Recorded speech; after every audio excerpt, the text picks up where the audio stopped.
Friends, I would like to share with you a very important idea about Chodesh Elul in the context of the recent passing of a great luminary, Rabbi Berel Wine.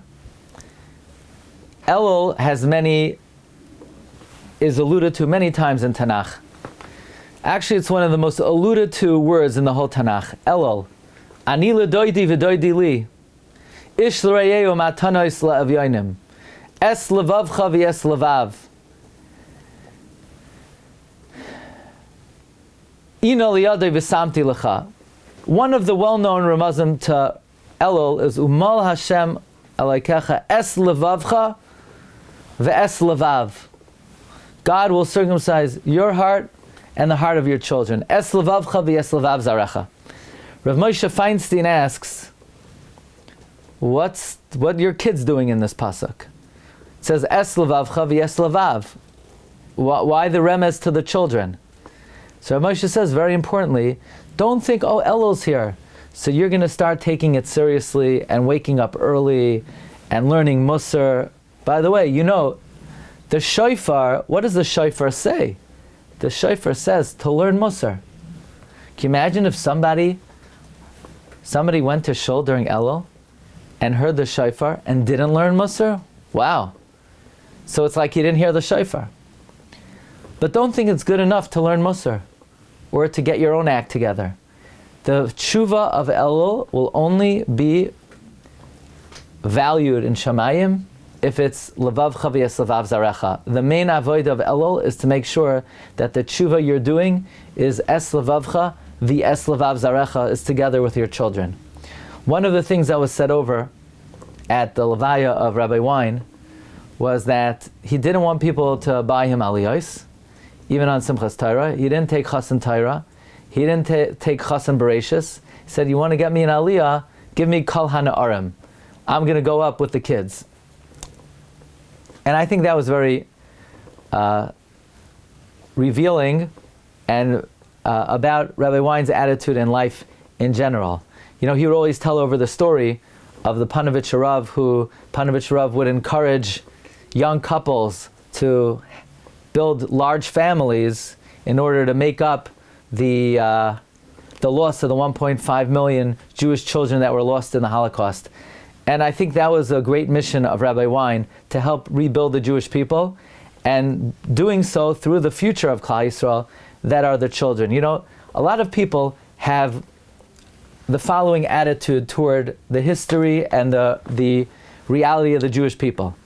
Yeah, Hashem gave us the Torah in Har Sinai, and those people were very great, and then He gave it over to they gave it over to their children, and they gave it over to the Nevi'im, and to the Zakenim, and to the Tanaim, and the Amoram, and the Tanaim were greater than the Amoram, and the Amoram were greater than the Goinim, and the Goinim were greater than the Rishonim, and we're nothing, which may or may not be true. And we're hanging on for dear life to whatever little bit we have from the earlier generations. Anything that was accomplished has already been accomplished, and we have very little capacity, and we have very little promise, and we're on a very low madrega, and the future, therefore, of Klal Yisrael is very bleak, and we're holding on for dear life. And whatever is taking place in the world, whether it's the learning in the world, whether it's Eretz Yisrael, it all is only a shell. It all has very little meaning. After all, we're a copy of a copy of a copy. We're after so much Yeridas Hadoros that, you know, ma anu u'ma chayenu, what could we, haloi kol hagiborim ka'ayin lefanecha. And we're all hanging on for dear life. And we have no future, and Mashiach is going to have to yank us out of the abyss. A lot of people have a very bleak view and perspective of Jewish life today and the future of our people.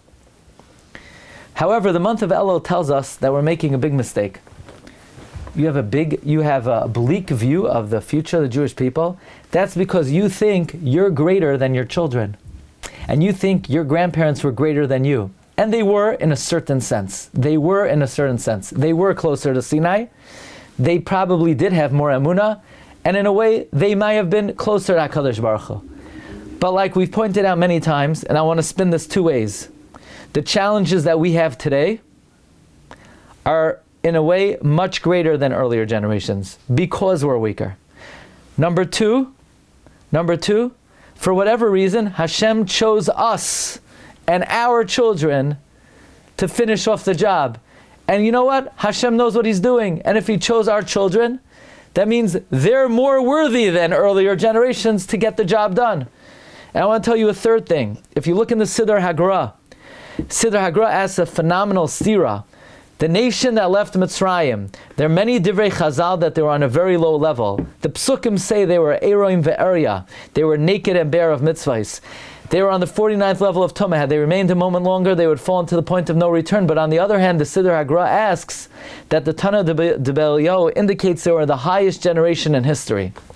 And the Siddur Hagara brings from Rabbi Yitzchak Malitzin that outwardly they were on a very low madrega, but in some dimension internally they were on the highest level.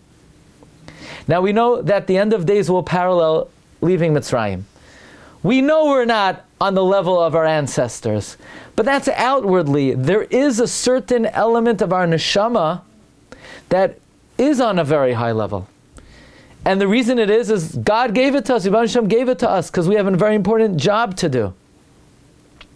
And I have to say that one outstanding quality that Rabbi Wine taught was that the future of Klal Yisrael is extremely bright, and that our people today are very promising, and that the next generation is very beloved and dear to HaKadosh Baruch Hu. And that's the reason he moved to Eretz Yisrael, because he saw that the future of Klal Yisrael was unfolding, and it's unfolding in an incredible and beautiful way. And he had a very positive attitude toward the Jewish people today, and toward the future of Klal Yisrael, and to the children of Klal Yisrael. So he didn't want Chas and Torah. He wanted Kol HaNa'arim, because he saw the future of Klal Yisrael very, very bright. And that's the month of Elul. It's not about you. Your children, they're more important than you. Maybe they could do more than you for Klal Yisrael. It has to be Es Levavcha v'es Levav Zarecha. Don't say, oh, I saw old-time Jews, so I know what Emunah is, and my kids, they grew up in America on Fruity Pebbles, what will they ever... No. One of my children just walked in. He's like, what? Fruity Pebbles? So that's true. My older kids didn't grow up on Fruity Pebbles. That's, we still had healthy cereals back then, but I don't know, maybe the younger ones did, yeah? Anyway, it doesn't matter what kind of cereal. The point is, in the month of Elul, it's not only about our personal service, says Rav Moshe Feinstein, it's Es Levavcha ve'es Levav Zarecha.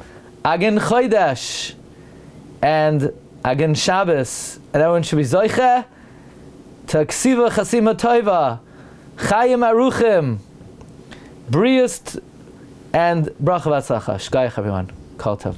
Recording stopped. By the way, next week,